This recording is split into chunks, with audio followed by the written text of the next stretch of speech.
1957, Princeton mathematician Albert Tucker advanced work done by Merrill Flood and Melvin Drescher and popularized the prisoner's dilemma. Perhaps you remember it. The prisoner's dilemma is a paradox in decision analysis in which two people suspected of committing a crime are separated. They can't see or communicate with one another. Then separately, they are interrogated.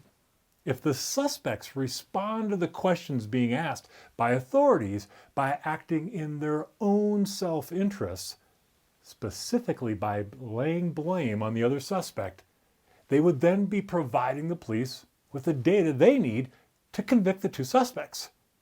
And as a result, the two prisoners would not produce the ultimate outcome, the optimal outcome.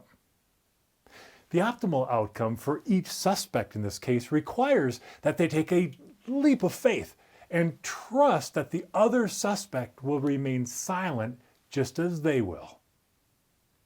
We're not prisoners, are we? Yet, as members of a virtual workforce who are required to socially distance ourselves, we face a similar and new dilemma. We can't be with each other. We can't see each other. We can't read each other's body language.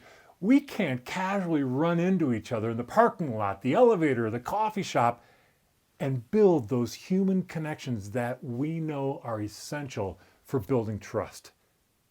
This brings us to our big question, one submitted in various forms by several subscribers. I'd like to specifically call out Lorraine in Cincinnati, John in Toronto, and Baldeep in Fort Worth.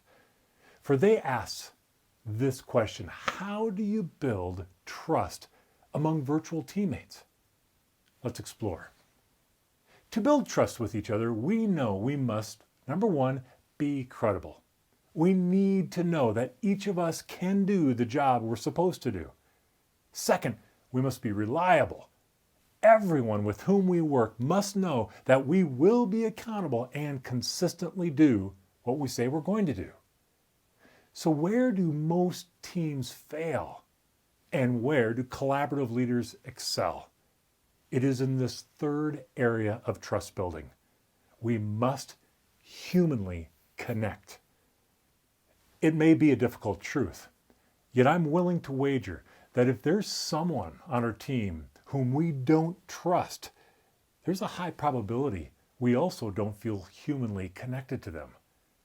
I'm also willing to wager that the people we don't feel humanly connected to are likely different than us.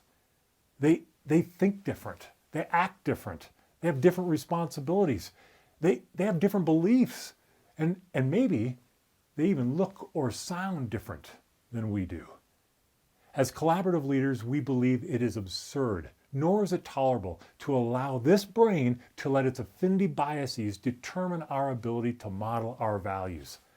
If we're only going to effectively trust and collaborate with people who think, believe, and act like we do, then we're screwed. And we really do become prisoners to a fate that is far below our dignity and potential.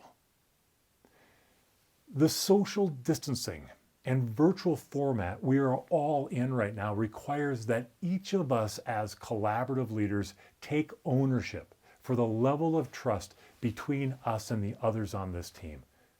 And the amazing thing is, we can build trust with one powerful action, just one. We build trust by caring about one another. When we care about each other as human, rather than just as a teammate who has to get a job done so I can get my job done, we build the trust necessary to optimize the incredible talents we collectively possess. If we are prisoners to the lack of trust, it's because we choose to be. If we choose not to be, then let's each answer this question. To whom do I need to feel more humanly connected? Then, as a team, let's answer this question. How do we communicate we care about one another in this virtual format?